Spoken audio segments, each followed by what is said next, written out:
모이기를 패하는 어떤 사람들의 습관과 같이 하지 말고 오직 권하여 그날이 가까움을 볼수록 더욱 그리하자. 아멘. 성도 여러분, 오늘 아침 교회 오시는 길이 어땠습니까? 기쁨으로 오신 분도 계시겠지만 솔직히 말해 오늘은 좀 쉬고 싶은데 온라인으로 드리면 어떨까? 이런 생각이 스쳐 지나간 분도 계실 겁니다. 요즘은 정말 편리한 시대입니다. 집에서도 예배할 수 있고 언제든 설교를 들을 수 있습니다.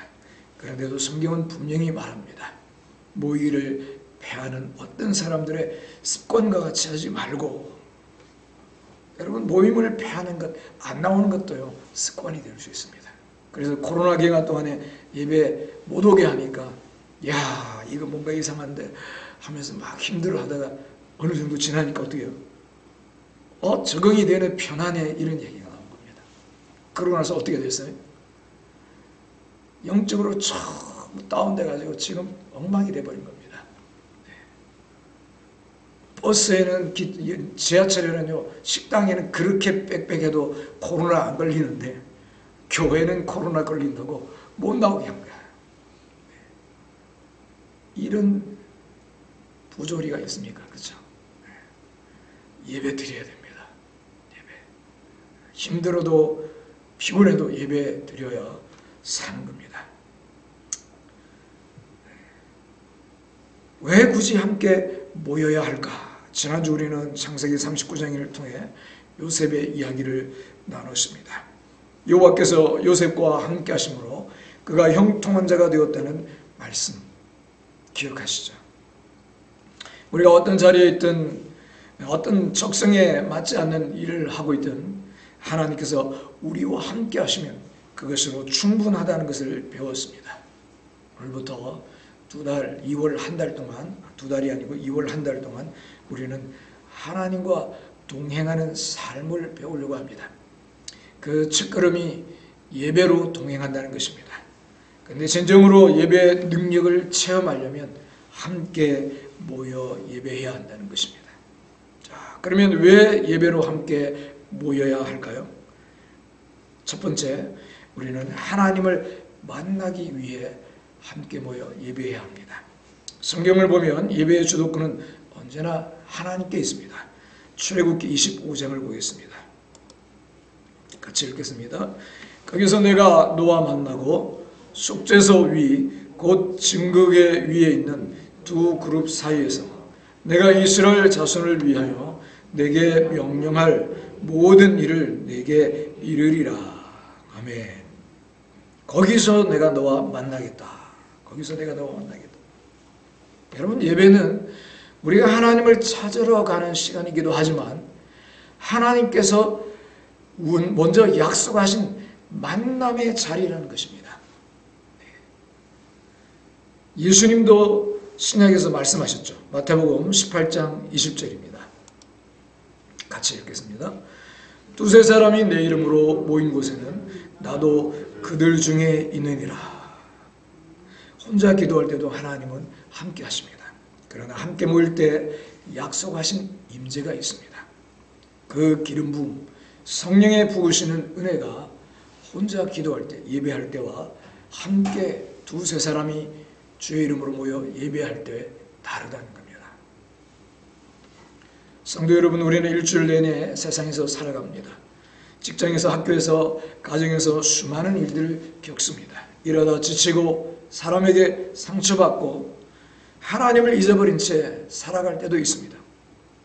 그런데 주일이 됩니다. 우리가 이 자리에 모이면 하나님은 말씀하십니다. 내가 여기 있다. 내가 너와 함께한다. 저는 목사로서 수많은 주일을 보냈지만 매번 놀랍습니다. 예배가 시작되면 정말로 하나님의 임재가 느껴집니다. 여러분도 그러세요? 찬양할 때, 기도할 때, 말씀 들을 때 하나님이 여기 계시구나 하는 것을 경험합니다. 예배는 감정이 아닙니다. 분위기가 아닙니다. 하나님의 약속입니다. 그래서 우리는 모입니다. 하나님을 만나기 위해서입니다. 내가 거기서 너희들과 만나겠다고 하나님이 약속하셨기 때문입니다. 일주일 내내 하나님과 동행하려면 주일에 하나님을 만나야 합니다. 주일 예배에서 하나님의 임재를 경험해야 합니다. 그래야 월요일부터 토요일까지 그 임재를 기억하며 살 수 있는 것입니다. 그런데 하나님은 하나님을 만난 사람에게 반드시 일어나는 일이 있습니다. 그것은 내가 누구인지 다시 알게 되는 것입니다. 그래서 두 번째로 우리는 정체성과 힘을 회복하기 위해 모이는 것입니다. 예배는 왜 함께 모여 예배해야 한다 그러죠? 하나님을 만나기 위해서. 하나님이 그곳에 함께 모여서 예배할 때 그곳에서 너에게 특별한 은혜를 주시겠다고 약속하셨기 때문입니다. 하나님과의 만남을 위해서 우리는 모여야 되는 겁니다. 두 번째, 하나님 함께 모여 예배할 때요, 우리는 정체성을 회복합니다. 그리고 영적으로 충전합니다. 세상은 끊임없이 우리에게 다른 정체성을 강요합니다. 너는 직원이다. 너는 실적으로 평가받는다. 너는 학생이다. 너는 성적으로 판단된다. 너는 부모다. 너는 자녀의 성공으로 측정된다. 일주일 내내 이런 소리를 듣다 보면 어느새 그것이 내 정체성처럼 느껴집니다. 그런데 예배 자리에서 우리는 다시 듣습니다. 너는 하나님의 자녀다. 너는 왕같은 제사장이다. 찬양할 때 고백합니다. 나는 주의 자녀입니다. 말씀을 들을 때 깨닫습니다. 아, 맞다. 이게 진짜 나였지. 한 집사님 이야기입니다. 이분은 회사에서 정말 힘든 시간을 보내고 계셨습니다. 상사가 무시하고 계속 힘들게 합니다. 동료들이 왕따시킵니다. 매일이 전쟁 같았습니다. 월요일부터 토요일까지 이분은 나는 무능한 사람이구나, 나는 실패자구나 하는 생각에 짓눌려 있었습니다. 그런데 주일마다 교회에 왔습니다. 처음에는 습관처럼 의무처럼 왔습니다. 그런데 어느 주일 예배 찬양하는데 눈물이 났습니다. 나 주의 도움 받고자 주 예수께 빕니다. 찬양하는데 갑자기 깨닫게 됩니다. 아, 맞다. 나는 주님의 도움을 받는 사람이구나. 나는 혼자가 아니구나. 나는 하나님의 자녀구나. 그날 이후 달라졌습니다. 월요일 아침 출근할 때 다른 고백을 하게 되었습니다. 나는 실패자가 아니다. 나는 하나님의 자녀다. 상사가 나를 무시해도 하나님은 나를 사랑하신다.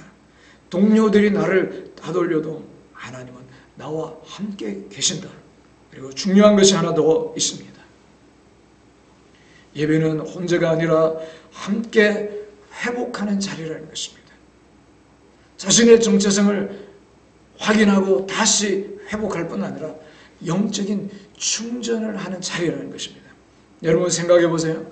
월요일부터 토요일까지 여러분은 혼자 싸웁니다.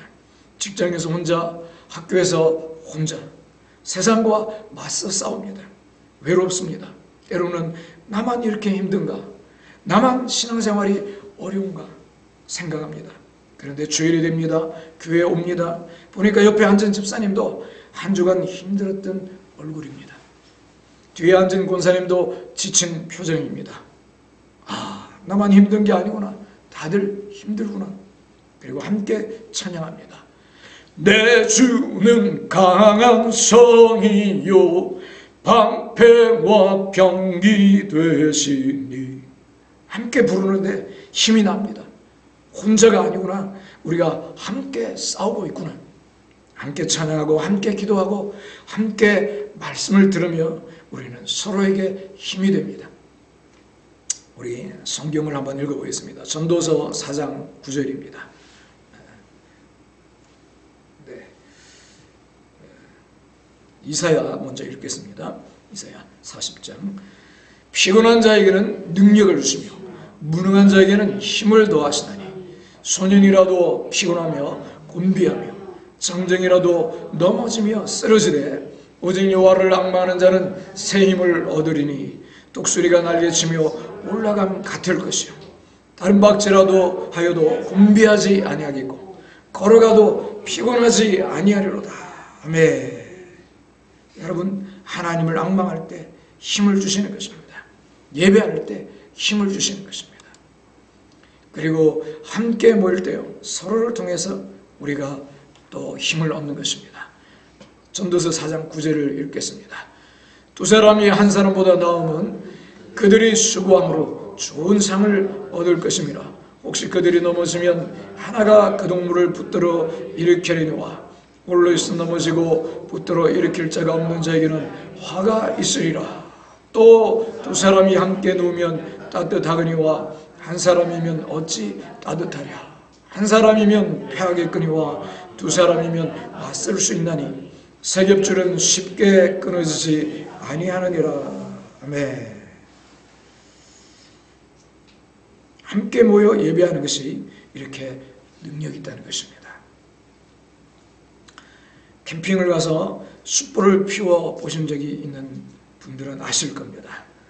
뭘 그렇게 달아오른 숯덩이들이 함께 모여 있을 때는 그 화력이 어마어마합니다.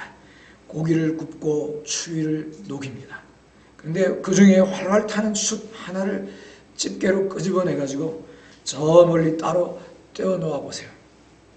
아무리 뜨거웠던 숯이라도 혼자 있으면 금세 식어버리고 까만 재가 되어버립니다. 다시 불을 붙이려면 옆에 있는 숯들과 함께 다시 합쳐 놓아야 합니다. 모아놓은 숯은요, 바람이 불어도 잘 안 꺼져요. 근데 하나 딱 떼어놓으면 금방 사그라들어요.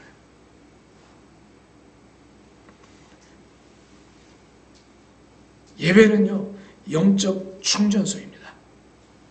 혼자 있으면 방전되지만 함께 모이면 다시 살아납니다. 그래서 우리는 모입니다. 정체성을 회복하고 새 힘을 얻기 위해서입니다. 그렇다면 예배는 여기서 끝일까요? 아닙니다. 예배에는 마지막 목적지가 있습니다. 첫 번째, 왜 모여 예배한다고 그랬죠? 하나님을 만나기 위해서. 두 번째, 하나님을 만나면 정체성을 회복한다 그랬습니다. 그리고 영적으로 충전합니다. 세 번째, 모여서 예배하는 이유는요, 우리는 다시 세상으로 보내심을 받기 위해서인 것입니다. 예배는 도피처가 아닙니다. 현실을 피하는 곳이 아닙니다. 예배는 파송의 자리입니다. 이사야는 성전에서 하나님을 만났습니다. 정결함을 받았습니다. 그리고 들은 말씀이 이것입니다. 우리 이사야서 6장을 읽겠습니다. 내가 또 주의 목소리를 듣건대 이르시되 내가 누구를 보내며 누가 우리를 위하여 갈꼬 하시니 그때에 내가 이르되 내가 여기 있나이다 나를 보내소서. 내가 누구를 보내며 누가 우리를 위하여 갈꼬. 예배의 절정은 이것입니다. 내가 여기 있나이다 나를 보내소서. 성도 여러분, 하나님은 우리를 예배당에만 머물게 하지 않으십니다. 다시 세상으로 보내십니다. 그리고 중요한 사실은 우리는 혼자 보내심을 받는 존재가 아니라 함께 보내심을 받는 공동체라는 것입니다. 지난주에 우리가 배운 것을 기억하십니까? 보디발이 요셉을 보고 여호와께서 그와 함께 하심을 보았다고 했습니다. 예배는 우리를 그런 사람으로 만듭니다. 그래서 월요일이 달라집니다. 똑같은 직장, 똑같은 학교지만 이제는 이렇게 고백합니다. 나는 하나님과 동행하는 사람이다. 나는 이 직장에 하나님께서 보내신 선교사다. 할렐루야. 한 권사님이 이런 간증을 하셨습니다. 목사님, 저는 예전에 월요일이 싫었어요. 주말이 끝나고 다시 일터로 가야 한다는 게 싫었어요. 그런데 이제는 다릅니다. 주일 예배에서 충전을 받으니까 월요일이 기대돼요. 주님이 나를 어디로 보내실까? 이번 주에는 누구에게 하나님의 사랑을 보여줄까? 이렇게 생각하니 월요일이 설레요. 예배는 우리를 그렇게 만듭니다. 도피하는 게 아니라 당당하게 세상으로 파송합니다. 사랑하는 성도 여러분, 그렇다면 어떻게 예배해야 할까요? 어떻게 예배를 통해 하나님과 동행할 수 있을까요? 첫 번째, 예배를 내 삶의 최우선순위로 삼으십시오. 히브리서를 읽어보겠습니다. 히브리서 10장 25절 그날이 가까움을 볼수록 더욱 그리하자. 마지막 때일수록 사탄은 우리를 모이지 못하게 합니다. 피곤함으로 바쁜 일상으로 예배를 뒤로 미루게 합니다. 하지만 여러분, 예배가 무너지면 동행이 무너집니다. 아무리 바빠도 숨을 쉬어야 살 수 있듯이 예배를 영적인 호흡으로 여기고 삶의 첫 자리에 두십시오. 둘째, 정성을 다해 준비하는 예배를 드리십시오. 시편 100편 4절에 감사함으로 그의 문에 들어가며 찬송함으로 그의 궁정에 들어가서 그에게 감사하며 그의 이름을 송축할지어다. 감사함으로 그 문에 들어가며 찬송함으로 그 궁정에 들어가라고 합니다. 예배는 주일 아침에 시작되는 것이 아닙니다. 토요일 밤부터 마음을 정돈하고 기도로 준비하십시오. 늦잠을 자다 허겁지겁 오는 예배와 설레는 마음으로 기다린 예배는요, 그 은혜와 깊이가 다릅니다. 하나님은 준비된 마음의 그릇에 은혜를 채워주십니다. 세 번째, 예배의 은혜를 평일의 삶으로 연결하십시오. 로마서 12장을 읽겠습니다. 12장 1절 그러므로 형제들아 내가 하나님의 모든 자비하심으로 너희를 권하노니 너희 몸을 하나님이 기뻐하시는 거룩한 산 제물로 드리라. 이는 너희가 드릴 영적 예배니라. 아멘. 우리의 몸을 거룩한 산 제물로 드리라고 합니다. 이것이 우리가 드릴 영적 예배입니다. 주일 1시간의 예배로 끝내지 마십시오. 주일에 받은 말씀을 월요일 직장에서 묵상하고 주일에 얻은 평안을 화요일 가정에서 나누세요. 주일 예배와 평일의 삶이 하나로 이어질 때 우리는 비로소 24시간 하나님과 동행하는 삶을 살게 됩니다. 사랑하는 성도 여러분, 그래서 우리는 함께 모여야 하는 것입니다.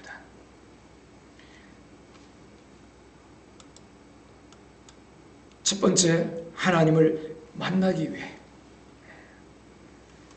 두 번째, 정체성과 힘을 회복하기 위해서. 세 번째, 다시 세상으로 보내심을 받기 위해서입니다. 예배는 선택이 아닙니다. 생존입니다. 요셉이 13년 동안 무너지지 않았던 이유, 애굽에 끌려가서 종살이하고 감옥에 있고 억울한 누명을 쓰면서도 무너지지 않고 마침내 총리가 될 수 있었던 이유는요, 저는 확신합니다. 그는 예배로 동행했기 때문입니다. 비록 놓여 있지만 안식일만큼은 하나님께 예배드렸을 것입니다. 어릴 때 아버지가 하나님께 예배하는 모습, 할아버지가 하나님께 예배하는 모습을 지켜보았던 것입니다. 그 예배가 요셉을 지켰습니다. 일주일 내내 노예로 살았지만 안식일만큼 하나님의 자녀였습니다. 그 예배가 요셉의 정체성을 지켰고 그 정체성이 13년을 견디게 했습니다. 여러분도 그렇게 될 수 있길 바랍니다. 예배로 하나님을 만나고 예배로 다시 살아나고 예배로 세상으로 나아가십시오. 그때 사람들이 여러분을 보면 말할 것입니다. 여호와께서 그와 함께 하심을 보았다. 올 한 해 예배로 동행하는 성도들 다 되시기를 주의 이름으로 축원합니다. 예배 가운데 하나님을 만나고 성령 충만 받고, 야, 나는 실패자가 아니야, 성공자야, 하나님의 축복자야, 하나님의 자녀야, 확신을 가지고 담대하게 세상을 향해 나아가는 예배의 성공자 되어 주와 동행하는 복된 이 한 해 되시기를 주의 이름으로 축원합니다.